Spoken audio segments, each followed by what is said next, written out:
Isipin mo ito, 3 o'clock in the morning, nagsimula ang People's Liberation Army, ang PLAN, sa Taiwan Strait. Sa loob ng 1 oras, blockade.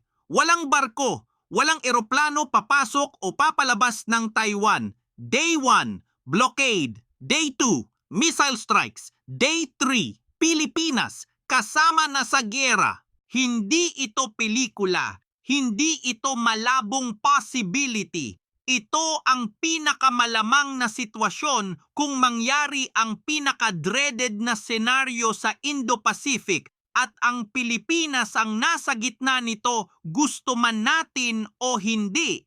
Maraming Pilipino ang naniniwala, wala tayong pakialam sa Taiwan. Problema nila yon, mali, malayo sa katotohanan. Ang pinakamalapit na bahagi ng Pilipinas sa Taiwan, Batanes, ay roughly 140 to less than 200 kilometers mula sa Taiwan. Mas malapit pa sa Taiwan kaysa sa Maynila sa Davao. At alam ng China ito. Noong 2023, pumirma ang Pilipinas ng Expanded EDCA Agreement kasama ang Amerika. 4 na bagong site ang dinagdag, 3 sa Northern Luzon, 1 sa Palawan. Ang 3 Northern Luzon sites, Camp Melchor de la Cruz sa Isabela, Lalo Airport sa Cagayan, at Naval Base Camilo Ocias sa Santa Ana, Cagayan. Lahat ito nakaharap sa Taiwan. Hindi ito coincidence. Ito ay estratehiya. At para sa China, ang mga base na ito ay isang direktang banta. Sinabi mismo ng Chinese ambassador, ang EDCA sites sa Northern Luzon ay gagamitin ng Amerika para makialam sa Taiwan Strait. Kaya noong magsimula ang conflict sa Taiwan, ang Pilipinas maaring ituring na target. Sa senaryo na ito, 0 hour. Nagsimula ang PLA Amphibious Assault sa Taiwan. Sa loob ng unang 24 hours, 3 kritikal na hakbang ang gagawin ng China. Una, blockade ng Luzon Strait. Ito ang tubig sa pagitan ng Pilipinas at Taiwan. Maaring bumagsak o maantala ng malaki ang shipping traffic.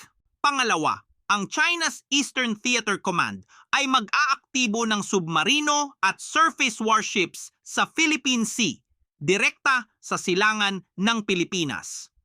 Pangatlo, ang ating mga EDCA sites sa Cagayan at Isabela ay magiging military targets sa mata ng China. Hindi pa sila nagpapaputok pero nakatarget na tayo. Sa araw na ito, mararamdaman na ng mga Pilipino ang epekto. Ang presyo ng langis, tataas agad. Ang supply ng consumer goods mula sa China, maaaring mabigla. At ang gobyerno, nasa gitna ng isang imposibleng tanong. Susuportahan ba natin ang Amerika o mananatiling neutral?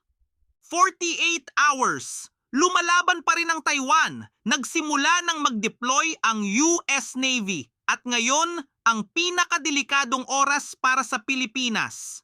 Ayon sa mga war game simulations ng RAND Corporation, sa anumang Taiwan conflict, isa sa mga unang gagawin ng China ay mag-strike sa mga military base ng Amerika na gagamitin bilang staging ground.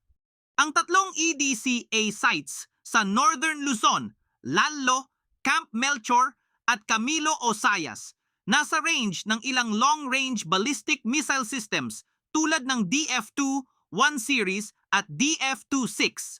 Ang range ng DF-26, mahigit 4,000 kilometers. Ang Pilipinas, lalo na ang Northern Luzon, malapit sa mainland China kumpara sa iniisip ng marami. Kung mag-deploy ang US forces sa ating mga EDCA sites, maaari tayong ma-strike. Sinabi mismo ni Defense Secretary Gilberto Teodoro, it would be hiding from the obvious to say that Taiwan's security will not affect us. At ito ang pinakamasakit na bahagi ng 48 hours. Ang Mutual Defense Treaty natin sa Amerika ay malinaw. Kung atakihin ang Philippine territory o Philippine forces, obligado tayong sumagot. Kung ang mga EDCA sites sa ating lupa ay na-strike ng China, Philippine territory na yon, tayo ay nasa gera, gusto man natin o hindi. 72 hours, kasama na tayo sa conflict. Ano ang mangyayari sa ating bansa? Una, ang Luzon Strait ay isa sa pinaka-critical na international sea lanes sa region. Kapag naging combat zone yan, apektado agad ang trade at supply chains, hindi lang ng Pilipinas, kundi ng buong Indo-Pacific. Ang presyo ng pagkain, gasolina, gamot, tataas ng matindi. Pangalawa, posibleng refugee crisis. Depende sa tindi ng conflict, maaaring mag-abot ng libo-libo hanggang mas malaking bilang ang Taiwanese refugees na maghahanap ng ligtas na lugar sa ating bansa. Ang Batanes, Cagayan, Ilocos Norte, mga lugar na hindi handa sa ganitong scale ng humanitarian crisis. Pangatlo, ang ating mga OFW, mahigit 150,000 Pilipinong OFW ang nakatira sa Taiwan. Sa loob ng 72 hours ng conflict, ano ang mangyayari sa kanila?